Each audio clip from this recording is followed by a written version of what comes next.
I'm no tech genius, but I knew if I wanted my business to crush it, I needed a website now. Thankfully, Bluehost made it easy. I customized, optimized, and monetized everything exactly how I wanted with AI. In minutes, my site was up. I couldn't believe it. The search engine tools even helped me get more site visitors. Whatever your passion project is, you can set it up with Bluehost. With their 30-day money-back guarantee, what do you got to lose? Head to Bluehost.com. That's BLUEHOST.com to start now. Welcome to the Delighted Customers Podcast. I am so glad you're here. We challenge conventional thinking about customer experience because I believe that improving experiences isn't just good for business. It's a powerful way to make a meaningful difference in people's lives. Each week, we feature thought-provoking conversations with industry thought leaders from a variety of backgrounds, offering unique perspectives and actionable insights. Get ready to sharpen your leadership and transform your approach to customer experience. Let's dive in. Well, I am so excited to have my next guest on the Delighted Customers podcast. Shelly Chandler is a CX strategist. She has worked across some of the biggest brands out there, and she has helped organizations over the past 25 years in B2B and B2C, hospitality, retail, automotive, transportation, work for some great brands like PNC, Moen, Penske, Walmart, Forsta, and where she currently is now, which is Wells Fargo. Shelly, welcome so much to the show. Thank you, Mark. I've been a listener over the years. I'm really impressed with what you've done with the podcast because you typically bring in people that I can always learn from. So I hope I can contribute to that today. Well, it's so cool to have you on the show, partly because you have such a broad range of experience in different industries. And mine, when it comes to CX, mine was limited to banking. And all I get to do in terms of expanding my knowledge base is get to have great guests like you on the show. Well, Mark, that's why I left banking for a while because I've been in banking for a total of 20 years, but I got to a point where I just felt like I needed to really expand my customer experience learning and to be able to go deeper and to do all pieces of it. I had to leave banking because, as you know, in very large banks, we all tend to have kind of our spots, our slots, our boxes. And I decided toward the end of the merger with Wachovia and Wells Fargo to just move into something that would allow me to get into things like customer journey mapping and customer experience strategy and more into voice of the customer and, actually doing some of the work for clients who were invested in it. It's really a lot of fun. Yeah, and that broad range of skills is and experience to go along with that will make you, no doubt, a better leader wherever you go. But right now, you are at Wells, and Wells is sort of a bucket list for me to have on the show. So I'm doubly honored to have you. But you bring so much background, and one of the things that perspective that you get that most people don't have by having all the broad range of experience that you have is what it's like to lead change from different places in an organization, and in particular, what we call product, and how that may be a little bit different than other areas. So I think it could be really informative for the audience to hear about, from a different perspective, what it's like to lead change from different areas, and in particular, from product. So could you help us by first, what is, when we say product, what are we talking about? And then talk about just how is that perspective different than other perspectives? Sure. Product really depends, of course, upon the industry that you're in. So in banking, product is, it's both services and physical things, your deposit checking account. But it could also be a service that you provide, like some of the services that we handle in merchant services. A product can be software, if that's the main thing you produce. It could be an actual widget, or it could just be purely a service that you provide, as when I worked with a distribution company. So we didn't actually manufacture the tires, but we got them from one place to the other and added a whole lot of value-added services on top.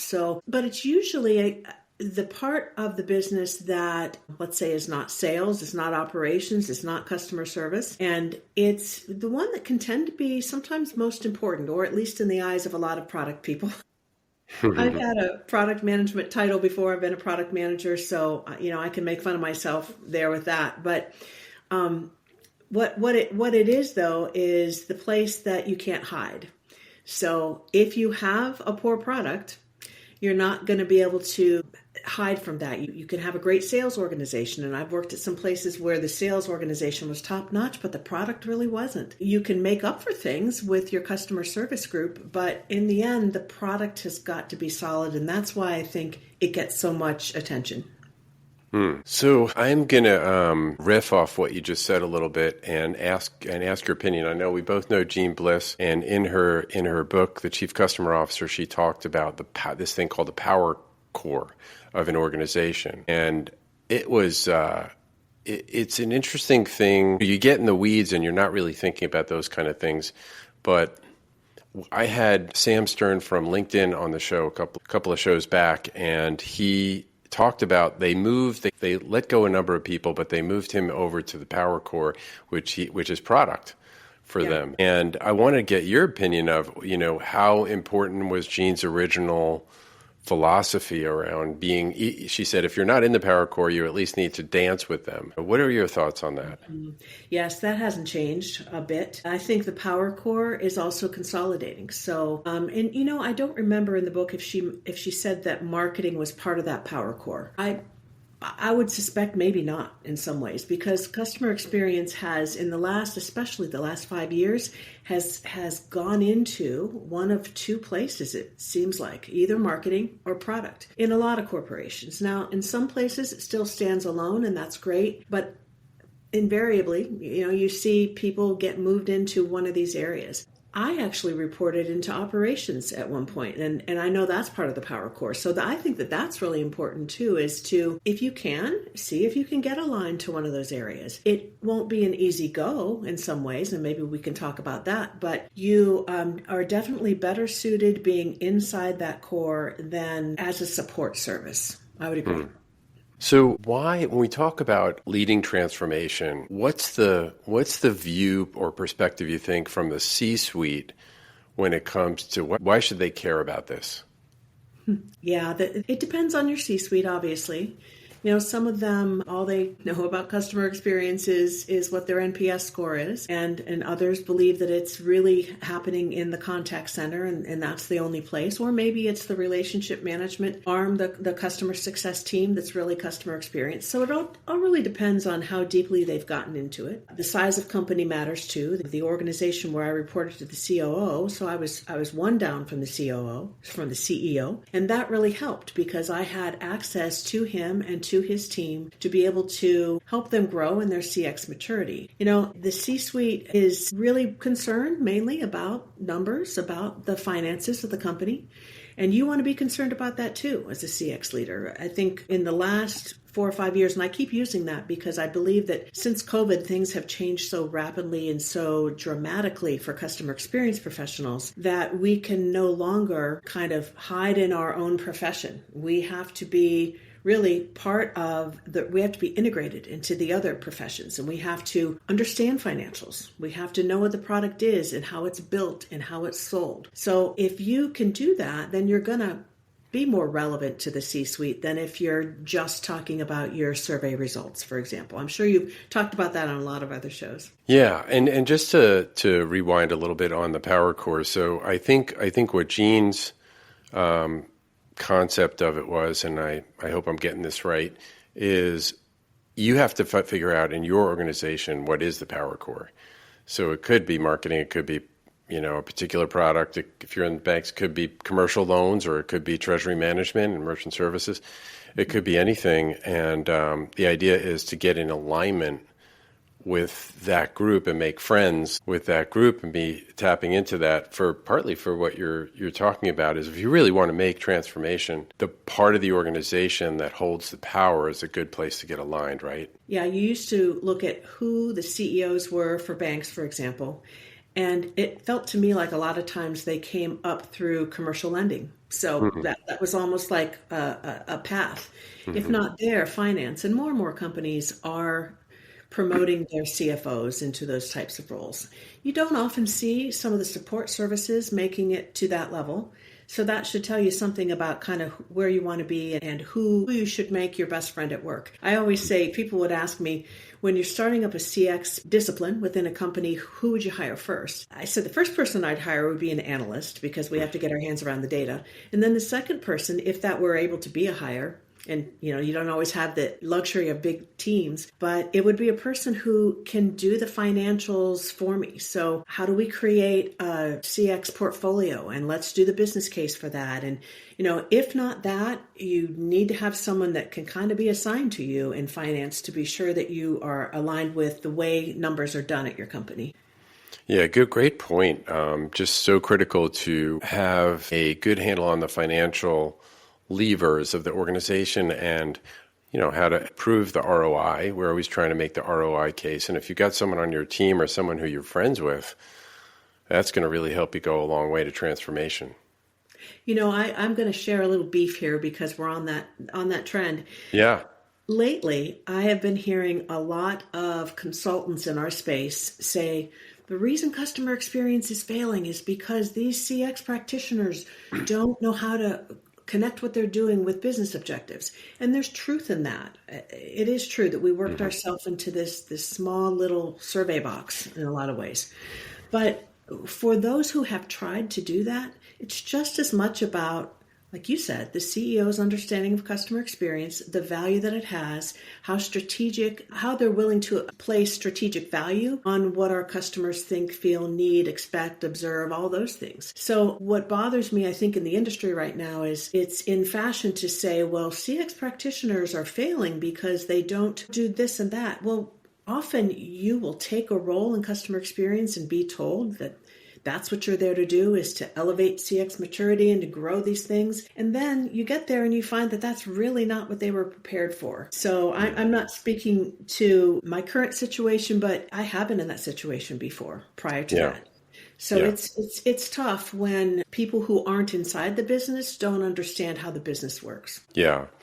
What advice would you give to those people? I would, like we talked about, finding the right friends in the organization. I mean, that starts on day one. That starts in your interviews because you're likely going to interview with those people. But, one thing I've learned the hard way over time is to start slow. And it's still hard for me. I still want to, maybe because of my nature, I still want to push ahead fast. I want to go fast. I want to get things done. And I know that that's important in any CX role, is to show results. But it's often one of the professions where you really have to tiptoe more than just barge ahead. Sometimes, especially if you've been in it for a while, you can be perceived as someone who's kind of too consultancy. Maybe you're trying to teach because you have to, but people don't always want to be taught. They want to think that they know how to handle their customers and what to do to make a better experience. And as a professional, that there are lots of things that maybe need to be done.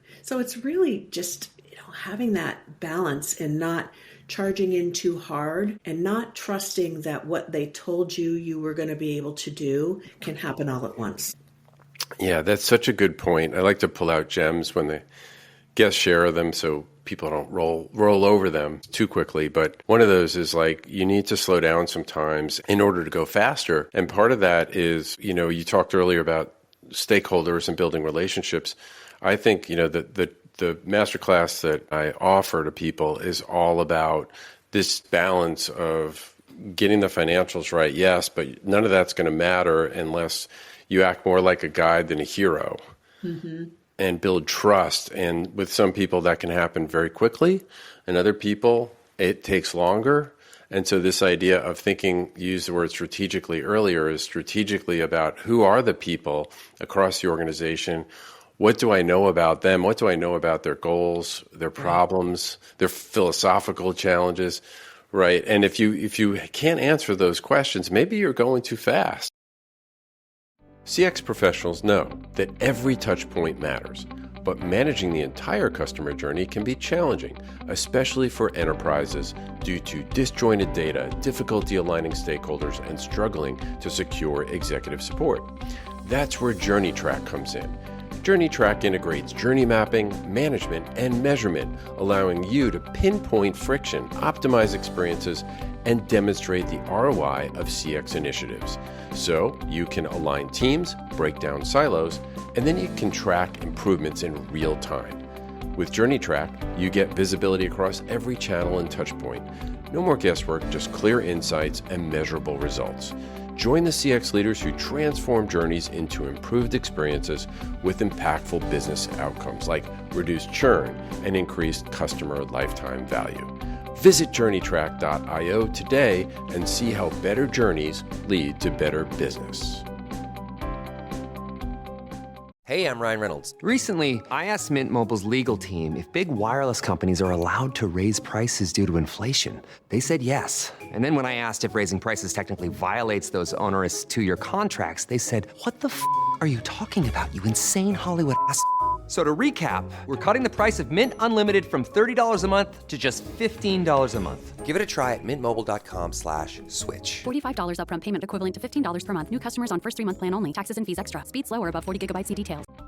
Yes, and you often can't answer those questions until you get out into the business. So one thing, whether you've been there for a while or not, CX professionals need to be immersed in their businesses. I worked for a company for a time that did food and beverage and sports facilities and parks and casinos. It was a really fun business. And I made sure that the first 6 months I was out there in those locations. Now I have to say that was a fun thing to do, but you have to get out there to really see what the problems are on the street. It's just too hard to tell when you're behind your desk looking at all the data.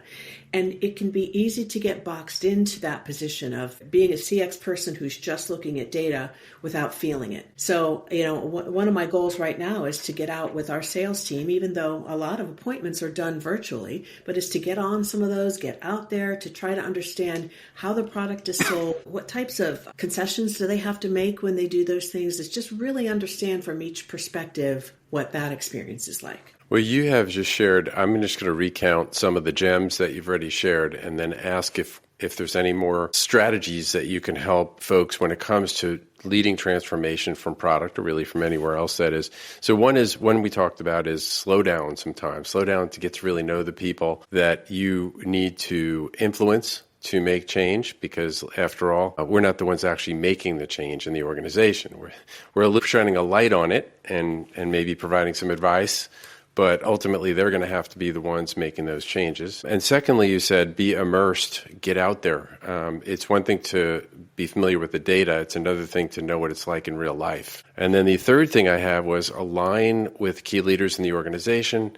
In some cases, that might be finance to help you get a better handle on, how they're measuring financial impact, but align with key leaders in the organization. Are there any others in terms of strategies that you can think of that might help leaders? Always have a growth mindset. Carol Dweck's work on growth mindset, because as a CX leader, you're going to have been trained in a certain discipline. You might be able to calculate an NPS and do pivot charts and pull in data and give everybody the answers they want. But you're going to have your blind spots. So just like any leader, you're going to want to know what the blind spots are and how you can get out of your fixed mindsets. I think one fixed mindset that we bring into the customer experience profession is that maybe we aren't as good as product, because product managers are told all day long, this is your product. You own this. You own it from soup to nuts. We sometimes think that they don't value what we can bring them. And yes, it's about building relationships with them, but it's also, standing strong in the profession that you're in and contributing what you can contribute and showing them that you know how to apply that as well, because you know the business. Maybe they know everything about the product, but don't be cowed by that. I think that's a common problem between product and CX people, is that sometimes you willingly put yourself in a smaller box than you need to be. Yeah, I think that's another area of balance, right, is we have to learn enough about the other areas, other people outside of CX in the organization, learn enough about how the business works, how it operates, and then bring the customer's perspective into view so that we can talk their language, that they feel like there's enough credibility that they can trust what we're saying. Does that make sense? Yeah, it really does, because otherwise they think you don't get it. They think you Yeah. don't get the business. They say you don't understand the realities. You're reading me a couple little verbatims, or you're telling me what the ideal experience ought to look like, and you just aren't living where I'm living. You're not seeing the problems that we have to overcome. So you can then sometimes appear as someone who's not flexible, even though what you have to do is really push the rock up the hill most days. So you have to be seen as someone who understands that there are other perspectives and there are other key business goals that maybe what's best for the customer doesn't address. Yeah.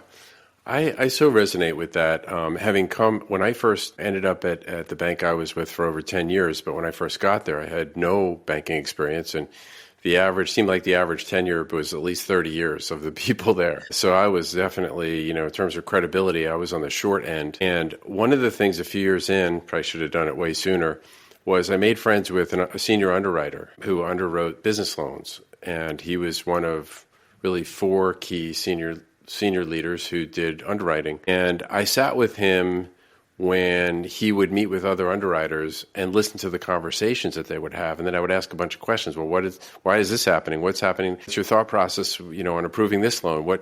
And tell me when they get stuck. Why are they getting stuck? And then they would go to this thing called Senior Loan Committee, which is this periodic thing that happened, whatever it was. I'd say once a month or whenever it happened, every few weeks. And they would all be all these people, including one of the executives and all the underwriters would be there. The commercial lenders who had a loan up for review and approval was sitting in the room, maybe some operational people. And this would be sort of like their day in court.